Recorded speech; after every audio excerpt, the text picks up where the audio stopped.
នឹក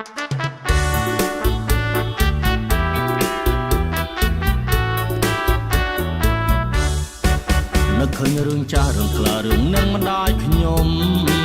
នឹងមិនដាច់អត់ដំស្ត្រីម្នាក់ដ៏អស្ចារ្យគុណទាំង5នាក់នឹងមិនដាច់ចិញ្ចឹមរក្សា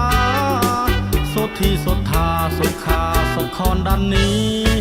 នេះជារឿងពិតរំលឹកអនុស្សាវរីយ៍តើយើងនាំគ្នារៀបកម្មវិធីសប្បាយ Happy Happy Birthday របស់អ្នកម្ដាយរំជ្រឹងសប្បាយរីករាយថ្ងៃខួបកំណើតកូនអរគុណអ្នកម្ដាយស្ត្រីឆ្នើមឆើត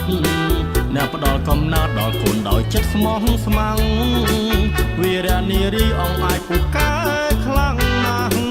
កូនមានមុតណាំងបានកើតជាកូនអ្នកម្ដាយ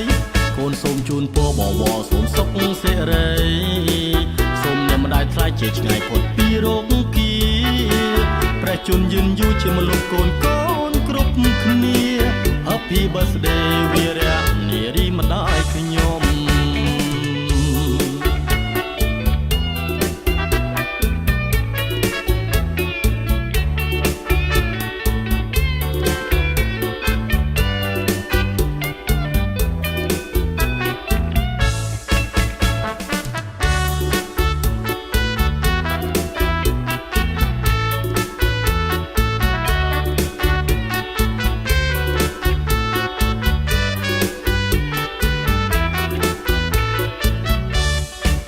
នឹកឃើញរឿងចាស់រឿងក្លារឿងនឹងមិនដាច់ខ្ញុំ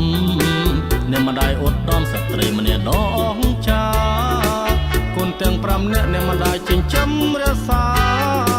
សុទ្ធីសុថាសុខាសុខនដានីនេះជារឿងពិតរំលឹកអនុស្សាវរីយ៍តើយើងនាំគ្នារៀបកម្មវិធីសប្បាយ Happy Happy Birthday របស់អ្នកម្ដា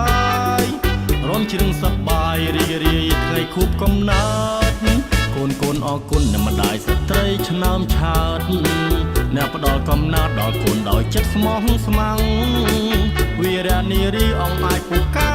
ខ្លាំងណាស់កូនមានមុតណាំងបានកើតជាកូនអ្នកម្ដាយកូនសូមជូនពរបវរសូមសុខសេរីសូមអ្នកម្ដាយថ្លៃជាឆ្ងាយផុតពីរោគគាព្រះជន្មយឺនយូរជាមនុស្សកូនគ្រប់គ្នា Happy Birthday